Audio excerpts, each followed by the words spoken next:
Imagine, imagine watching your homeland get bombed. Like the skies over the capital are just lighting up with airstrikes. Yeah, and the news is running, wall-to-wall coverage. The military command is in total chaos. Right. Now imagine you pull out your phone and half of your extended family is popping champagne in celebration while the other half is, just weeping in absolute terror. It's wild to even wrap your head around. But that is exactly what happens when a diaspora goes to war with itself. It really shatters that illusion of a monolith, right? Welcome to the deep dive, by the way. I'm so glad you're joining us for this one because today's topic is, well, it's heavy. It's incredibly heavy, and it's so relevant right now. For decades, the outside world has just looked at the global Iranian diaspora. We're talking over 4 million people scattered from L.A. to Berlin, Toronto, Istanbul. Yeah, everywhere. Exactly. And outsiders have always treated them as this single, unified political bloc. Because they all share this deep, fundamental opposition to the Islamic Republic. So people just naturally assumed, oh, they must all agree on how to dismantle it, too. Right. But opposition to a regime does not equal a shared strategy for its removal. And that's exactly what we're digging into today. Yeah, we are tearing down that facade of unity today. We're unpacking this deeply layered, incredibly raw piece that was published today, April 5, 2026, in the blog Barack Face. The title is, Does the Iranian Diaspora Oppose the War? And it really takes us behind closed doors. It does. It shows us a community experiencing just a profound psychological rupture. But before we get into the mechanics of this, I need to be entirely upfront with you listening. Yes, the disclaimer is crucial here. Absolutely. The sources we are unpacking today deal with incredibly intense, highly politically charged realities. We're talking about active military campaigns, deeply entrenched left-wing and right-wing geopolitical ideologies, and raw human trauma. Exactly. So our role here in this deep dive is absolutely not to take a side. We never will. We are strictly here to impartially report on the contents of the source material. Right. Our goal is just to help you understand the incredibly diverse, opposing arguments being made within this community without endorsing any of them. Which is so essential because, to understand the temperature of this debate, you have to understand the sheer scale of the geopolitical earthquake we're currently standing in. Yeah, let's set the stage. As we sit here in early April 2026, the joint U.S.-Israeli military campaign against Iran is dragging into its second month. Second month already. It started back on February 28th, right? February 28th, yeah. And it didn't just target empty warehouses in the desert. We are talking about sustained, massive strikes on critical military infrastructure. Command and control centers. Exactly. And most consequentially, the assassination of Supreme Leader Ali Khamenei. Which, that just fundamentally alters the power dynamic of the entire Middle East. Khamenei wasn't just a political figurehead. No, he was the absolute epicenter of the regime's power structure. Right. So his assassination by foreign airstrikes is the kind of massive historical catalyst that rewrites borders. It rewrites generational trajectories. It really does. So you have this monumental event happening, and you've got 4 million Iranians living in exile, watching it unfold in real time. And the source outlines this very distinct emotional timeline, right? Like, what happens in those first few days? Because it doesn't start with universal horror. No, it doesn't. For a very specific faction, it actually starts with jubilation. Wow. Jubilation. Jubilation, relief, and this kind of desperate historical vindication. If you look at late February through early March. Right after the initial strikes. Right after the decapitation of the regime's upper echelon.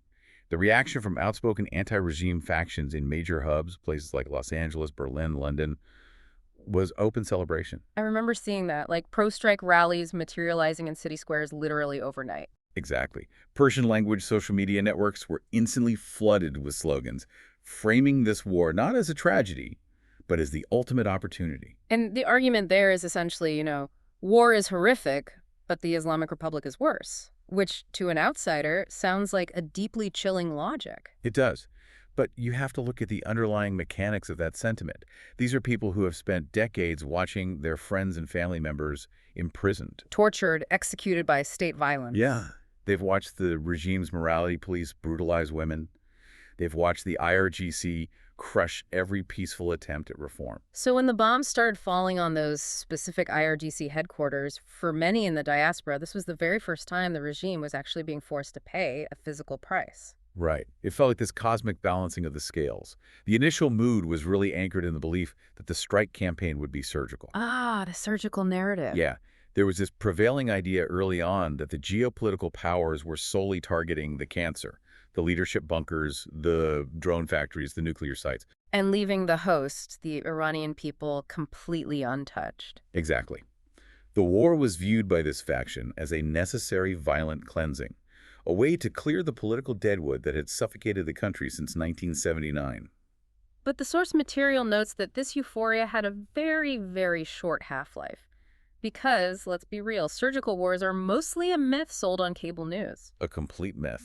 By mid-March, the reality on the ground began to deeply contradict that narrative of a clean, precision operation. Yeah, we started seeing reports flooding out of Iran about civilian deaths, strikes hitting dual-use infrastructure. The collateral damage was widening fast. This wasn't just bunkers anymore, it was neighborhoods. And that widening destruction violently collided with Nowruz, right? The Persian New Year? Yes, late March 2026. Yeah. And this is where the emotional timeline takes a truly devastating turn. Because traditionally, Nowruz is like the most joyous time of the year. It is. It's a multi-day festival of renewal, spring, visiting elders, setting the Haftzin table. But the source paints this deeply haunting picture of what Nowruz looked like just a couple of weeks ago. The celebrations just vanished. Completely vanished. In their place, you had a season of profound mourning. Dinner tables were defined by these strained, agonizing silences. Because the terrifying realization began to settle in. Right. People realized that the powerful men in the regime, the ones who survived those initial decapitation strikes, they were perfectly safe. Sitting deep underground in fortified bunkers. Exactly. Meanwhile, ordinary Iranians, the cousins, siblings, and grandparents of the people sitting in Los Angeles and Toronto, they were the ones absorbing the blast waves above ground. The psychological whiplash is just staggering. It's like the diaspora was initially promised a surgical operation, but what they got was a spreading fire. That's a perfect way to put it. The illusion of distance just collapsed. Because it's one thing to philosophically support a military strike when you're thousands of miles away. But it's an entirely different reality when your phone rings at 3:00 a.m. Yeah, and it's your terrified aunt in Tehran telling you the windows of her apartment block just shattered from a shockwave. Proximity changes everything. And the moment those frantic phone calls started happening, the dynamic in the diaspora fractured openly. And it manifested physically on the streets too, didn't it? It did. Activism rapidly gave way to sleeplessness, and for many, pride gave way to immense guilt. By late March, the exact same city squares that had hosted pro-strike rallies were suddenly hosting anti-war demonstrations. Yes. Massive crowds in Toronto, Chicago, Berlin, chanting for an immediate end to the bombing.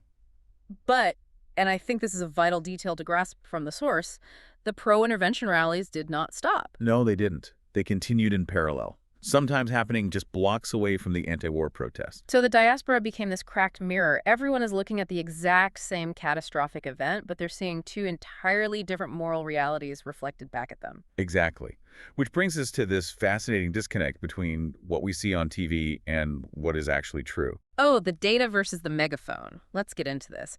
Because if you just scroll through social media or watch a 3-minute news segment, you would assume this community is split right down the middle. A perfect 50-50 civil war of opinion. Right. But the source provides hard data that completely obliterates that assumption. Let's break down the polling. The polling data is arguably the most clarifying piece of this entire puzzle. Yeah. The National Iranian American Council commissioned a comprehensive poll through Zogby Analytics. And they conducted it right in the middle of this emotional whiplash, right? Yeah, between March 24 and March 27, 2026. And the findings are absolute. 66% of Iranian Americans, a full 2/3 majority, oppose the U.S.-led war on Iran. Wow, 66%. And only 33% actively support it. That is a 2-to-1 margin. That isn't a minor discrepancy. That is an overwhelming majority. It really is. Mm-hmm. And the text points out that this didn't just spring up out of nowhere. This 66% actually consolidates an anti-war sentiment that was already visible in polling back in 2025. Long before the first missile was ever fired. Exactly. Even when military escalation was just a hypothetical threat, the majority of the diaspora opposed it. So as the human cost of the actual war became undeniable, that baseline anti-war majority didn't fracture, it solidified. But that raises the central paradox of this entire situation. If 66% of the diaspora actively opposes the war, why does the community feel so violently divided? Yeah, why does the broader public perception still treat it as an even split? Well, the source uses this brilliant phrase to explain it.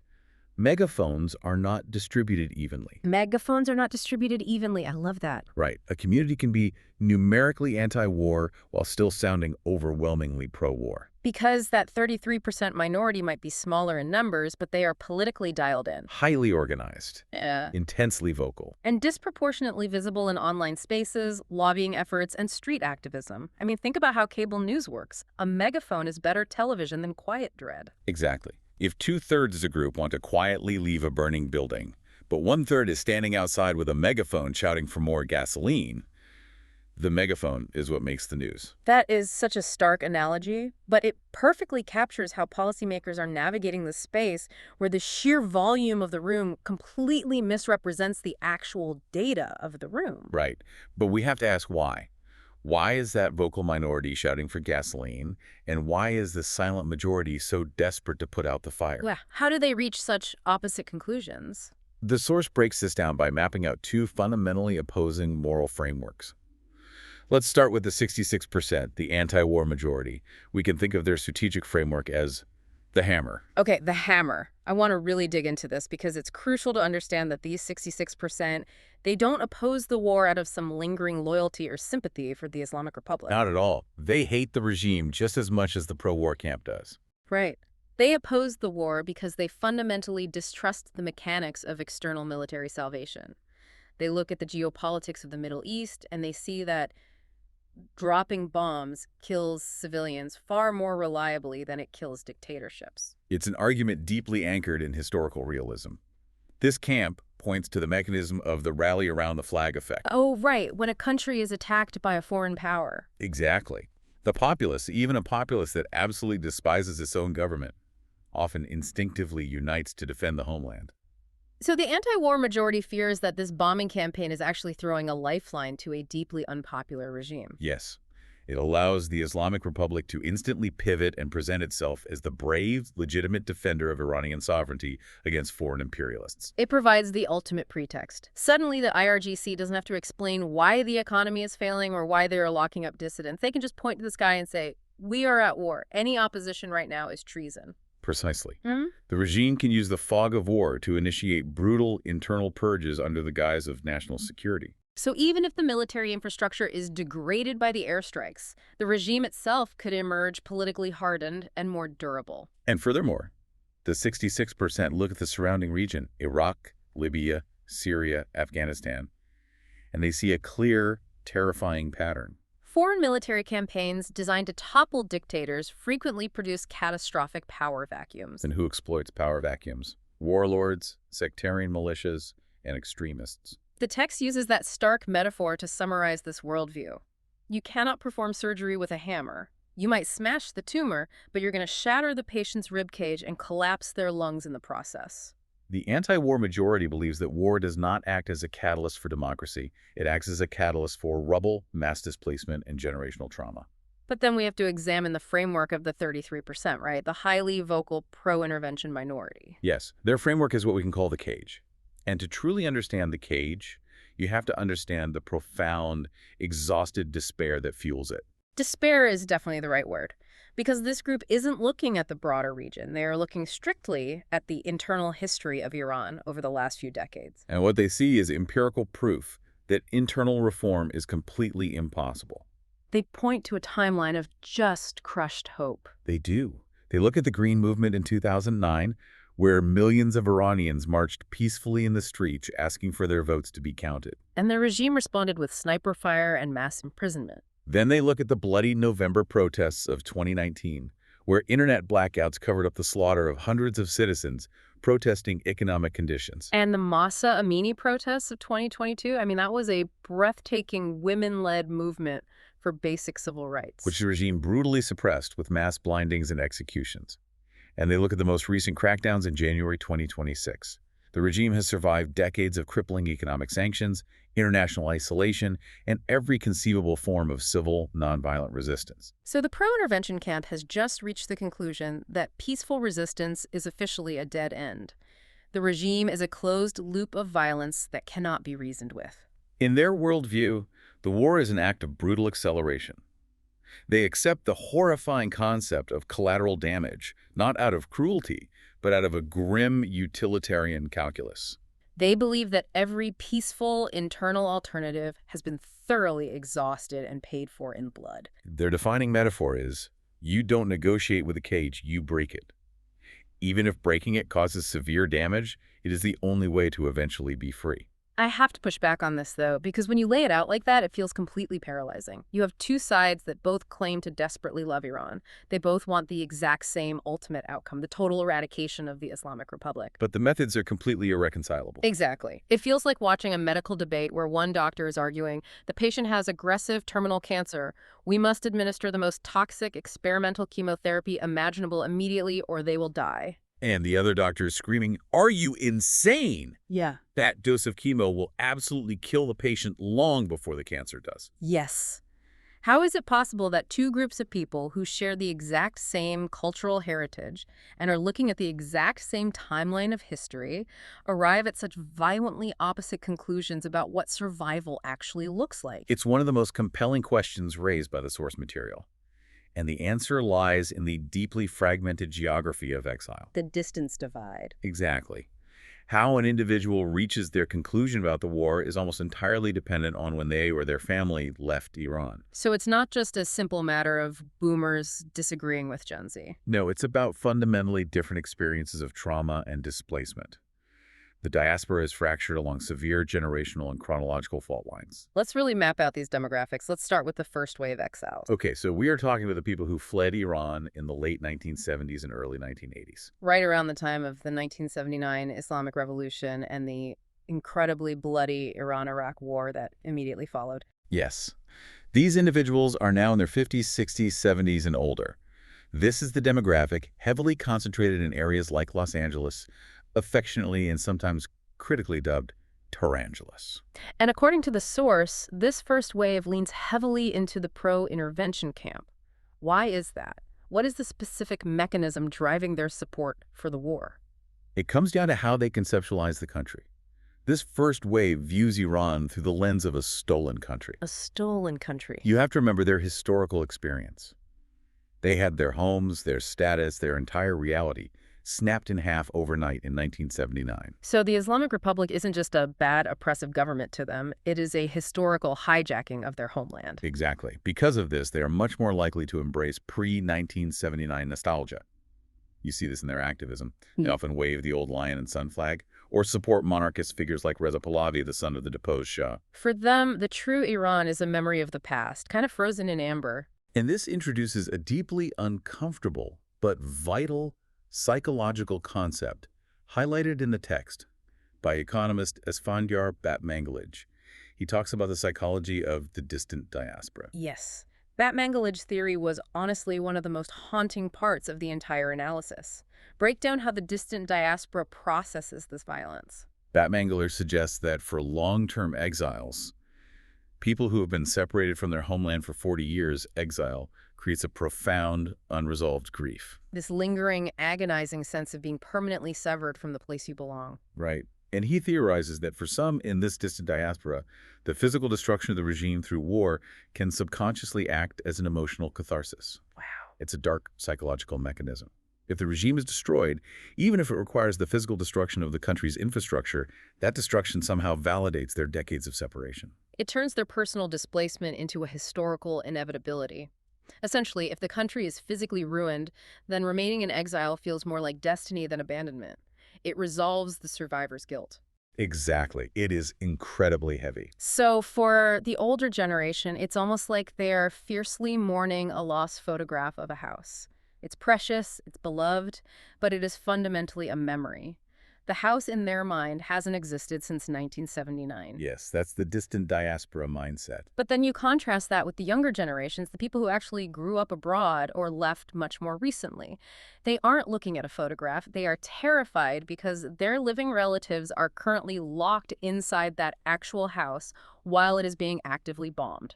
And that distinction is the exact core of the distance divide. Is it fair to say proximity makes war feel like murder?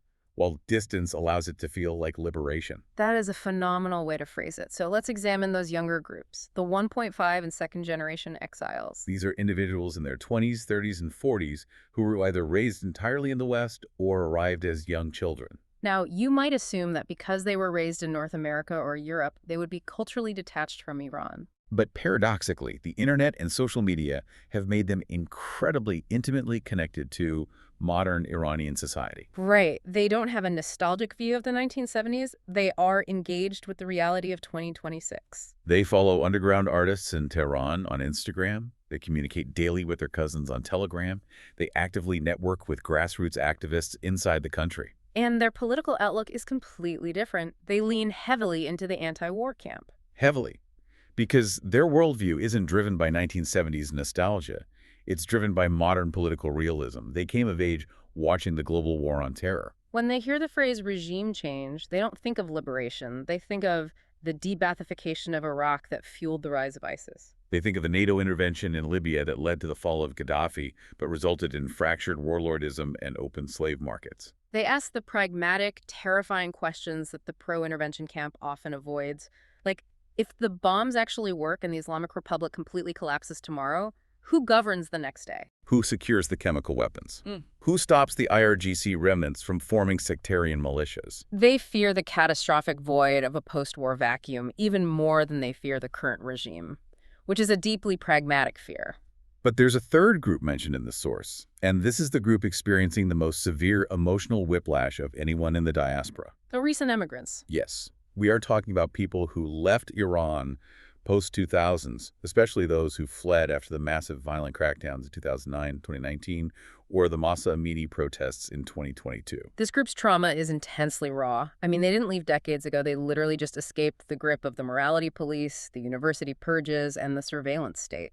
So when the joint U.S.-Israeli strikes first commenced in late February, many of these recent immigrants felt sheer, furious vindication. They cheered. Because the very regime that had ruined their lives, tortured their friends, and forced them into exile was finally, literally burning. But, and this is the tragic, agonizing twist of their demographic, they are also the group with the most immediate, daily, visceral ties to the people caught in the crossfire. Exactly. It's one thing to theoretically want the Ministry of Intelligence headquarters reduced to rubble. It is a completely different reality when your own mother calls you from a suburb of Tehran, weeping uncontrollably because the air raid sirens haven't stopped for 3 days. And she doesn't know if the local bakery is safe to walk to. Right. For the recent emigrants, the political rapidly gave way to the intensely personal. Their views dramatically, violently shifted from vindication to absolute dread. They perfectly embody the core contradiction of this entire conflict. The mind desperately wants the collapse of the regime, but the heart simply cannot tolerate the civilian cost required to achieve it. So we've covered a lot of ground conceptually. We've talked about the macro demographics, the polling data, the historical frameworks of the hammer and the cage. The psychological divides. Yeah. But I want to zoom all the way in now. I want to talk about how this geopolitical earthquake actually looks on a Tuesday night in a living room in Toronto or Los Angeles. The source material refers to this as dinner table diplomacy and the hidden moral warfare. Because the diaspora isn't just directing its rage at the regime or at foreign governments, it is tearing itself apart from the inside. It is a social rupture on a devastating communal scale. What the source highlights, and what isn't making the evening news broadcasts, is the hidden, intimate story of this war. The fractured relationships. We're talking about an unprecedented fracturing of relationships. Siblings blocking each other's phone numbers over disagreements about the strikes, long-standing family dinners abruptly canceled, Decades-old business partnerships in the diaspora being severed. entire community organizations, cultural centers, and university groups splitting right down the middle, completely paralyzed by infighting. Grassroots activists who previously worked together to support political prisoners in Iran are now publicly sending threats to each other. And the digital battleground is even more toxic. The text points to WhatsApp and Telegram as the primary arenas for this hidden warfare. Oh, absolutely. These spaces, which used to be safe havens for exiles to share news and culture, have devolved into ideological trenches. People aren't speaking cautiously or trying to find common ground anymore. They are speaking like prosecutors at a tribunal. The language being used is pure moral warfare. designed to inflict maximum psychological damage on the other side. Break down the accusations for us. What are they actually saying to each other? Well, the anti-war faction is routinely labeled as regime apologists or naive enablers by the pro-strike camp. So the accusation is that by opposing the bombing, you are implicitly protecting the Islamic Republic and allowing the machinery of oppression to continue. Exactly. Conversely, the pro-intervention faction is being branded as war cheerleaders or bloodthirsty traitors by the anti-war camp. And the accusation there is that by supporting the strikes, you are actively celebrating the inevitable deaths of Iranian children. Yes. It is no longer a civil disagreement over foreign policy or military strategy. Yeah. It has escalated into a debate over fundamental moral disgust. I mean, most of us know what a tense Thanksgiving dinner feels like when a controversial political topic gets brought up. People argue, feelings get hurt, maybe someone leaves the room. But what the source is describing isn't an argument about tax brackets or zoning laws. No. This is a brutal ideological purity test where your own blood relatives might look you in the eye and literally accuse you of cheering for civilian massacres. Are we essentially watching a community experience a full-blown psychological civil war in exile? We absolutely are. And what makes this psychological civil war so uniquely agonizing is the profound moral vertigo experienced in particular by the anti-war camp. Just imagine the psychological torment they're living with right now. You absolutely, to your core, despise the Islamic Republic. You have spent years marching against them. You have mourned the young protesters they've executed. You have dedicated your life to exposing their human rights abuses. But you are simultaneously sickened, paralyzed by the thought of Iranian civilians dying under foreign bombs. How do you possibly celebrate the weakening of a tyrannical regime when that weakening comes wrapped in the screams of your own people? You can't. It's an unbearable, suffocating middle ground. You are alienated from the regime, but you are also alienated from the very forces trying to destroy it. And that leads us to the final and perhaps most cynical macro-level consequence of this internal civil war. Expanding outward again. Right.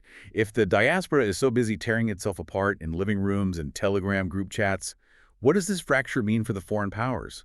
The United States, Israel, various European capitals, who are the ones actually dropping the bombs and conducting the war? The source material calls this the political marketplace. And this is where the geopolitics become incredibly Machiavellian. They really do.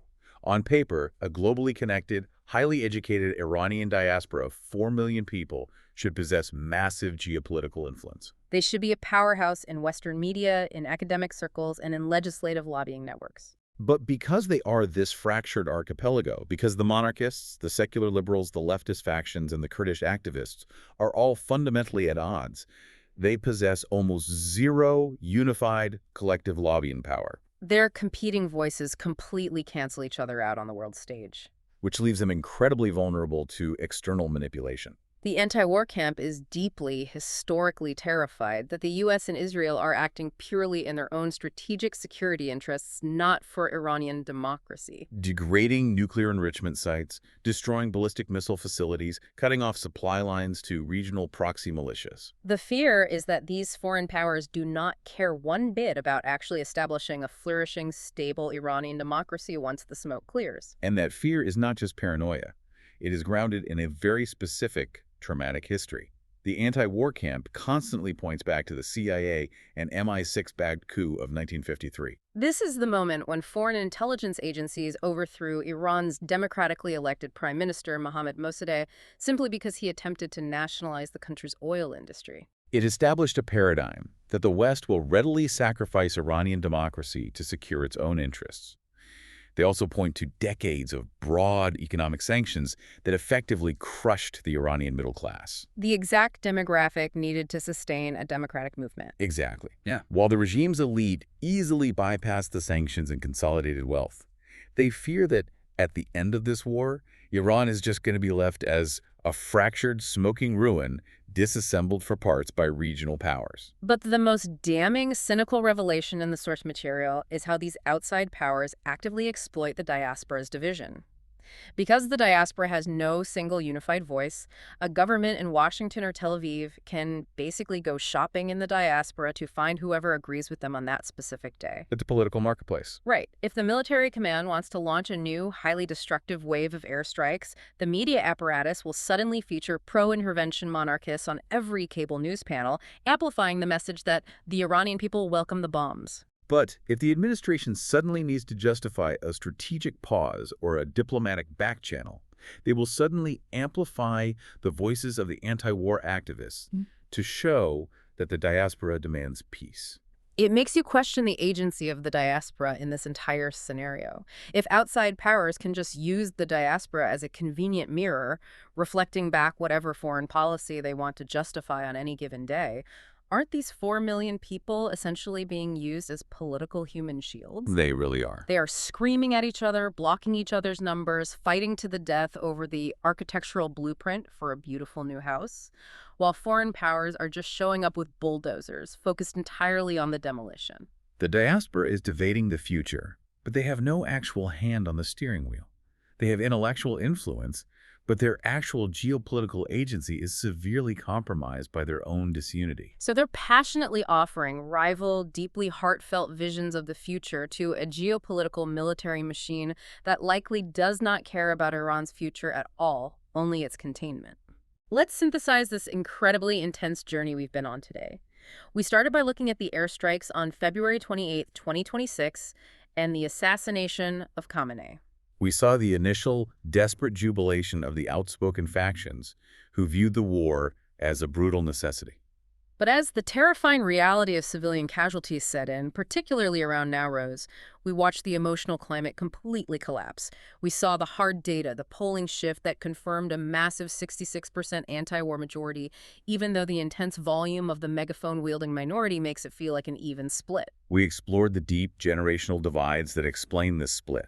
The distance divide, the older exiles who see war as a tragic but necessary tool to reclaim a stolen country. Versus the younger generations and the recent immigrants who are paralyzed by the fear that this war will lead to the total destruction of the society their families still actively live in. We looked at the shattered living rooms, the blocked phone numbers, and the heartbreaking realization that this global diaspora is ultimately a community bound together by immense trauma, rather than by a unified strategy. So, for you, the listener, the vital takeaway from this deep dive is clear. The very next time you turn on the news and see a protest regarding Iran, or you see a pundit speaking on behalf of the Iranian people, you need to remember that you are not looking at a monolith. You are looking at one single turbulent current inside a massive, emotionally charged storm cloud. You are looking at a family arguing bitterly outside a burning house. And if we step back and connect all of this to the bigger picture, the source material leaves us with a truly haunting provocation. It's a thought that extends far beyond the military logistics of this current bombing campaign. Leave us with it. What is the thought? Imagine the day this war finally, mercifully ends. Whether the Islamic Republic collapses into dust or whether it somehow miraculously survives the onslaught. This global community of 4 million people has just spent months, and perhaps years, publicly accusing each other of treason, of moral bankruptcy, of actively cheering for the murder of their own people. Right. The bridges haven't just been burned. The ashes have been scattered. They've labeled each other as fundamental threats to the nation. So the lingering existential question is this. How does a diaspora that tore itself apart so violently over the method of liberation ever manage to trust each other enough to actually govern? How do they ever come together to rebuild the incredibly complex, broken country they all claim to love so fiercely? The physical, kinetic war is happening right now in the skies and on the streets over Iran. But the psychological war for the Iranian soul, the desperate war to repair the trust between these fractured islands in the diaspora, that is a conflict that might take generations to heal. It's like staring at the smoldering, broken pieces of that house and realizing with total dread that you don't even agree on what a house is supposed to look like anymore. It's a tragedy of shared pain. It really is. Well, thank you so much for joining us on this deep dive. When you look at complex global conflicts, always remember to look past the clean, televised street view. Go room by room, fiercely seek out multiple perspectives. And never, ever settle for the simple narrative. We'll catch you next time.